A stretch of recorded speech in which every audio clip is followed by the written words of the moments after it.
Bien, en este caso nos piden resolver este triángulo, para lo cual tenemos que hallar las longitudes del lado BC, el ángulo Y y la longitud del lado BD.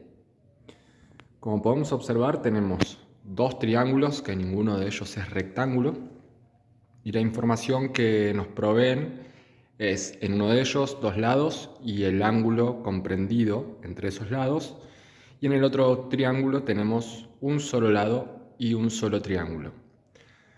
Por lo cual, para empezar, lo que podríamos plantear sería un teorema del coseno.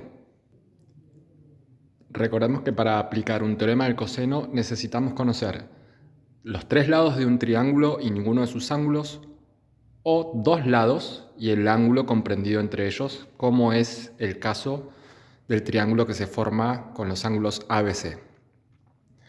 Por lo cual, acá tenemos escrito lo que sería el teorema del coseno para averiguar el lado BC.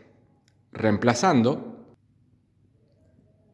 obtenemos esta expresión que una vez que la resolvemos quedaría de la siguiente manera.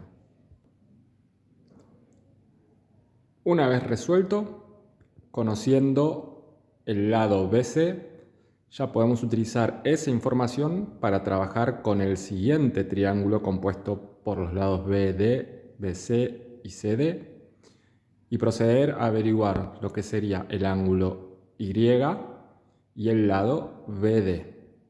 ¿Cómo podemos hacer esto? A través de teoremas del seno.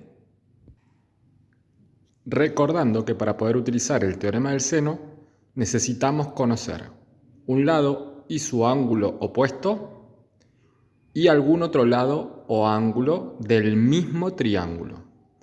En este caso podemos ver que el lado BC contiene su ángulo opuesto y el lado CD conocemos su longitud y no conocemos el ángulo de B, que lo llaman Y. Es decir, que a través de este teorema del seno, haciendo esa igualación, podríamos empezar averiguando ese ángulo. Una vez que tenemos armada la igualación del teorema del seno, lo que tenemos que hacer es proceder a despejar el ángulo Y para poder calcularlo a través de la inversa del seno, que será el arcoseno.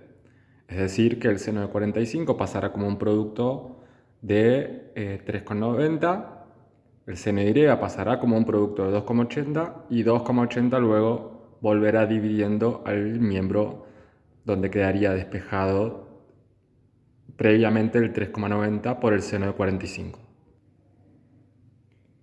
Una vez realizado el despeje y aplicando el arco coseno del cálculo previamente mencionado, podemos averiguar lo que vale el ángulo Y. Por consiguiente, ya tendríamos dos ángulos del triángulo con el que estamos trabajando, y de esta manera, por diferencia de 180, ya que los ángulos internos de todo triángulo suman 180 grados, podemos decir que 180 menos 45 grados menos el ángulo Y nos dará el ángulo C. ¿Y para qué vamos a utilizar el ángulo C? Para volver a aplicar el teorema del seno y averiguar por último el lado que nos estaría faltando, que es BD. Y de esta manera, ya despejado y resuelto, podemos averiguar la longitud del lado BD. Y con eso habremos finalizado con el ejercicio que nos proponen.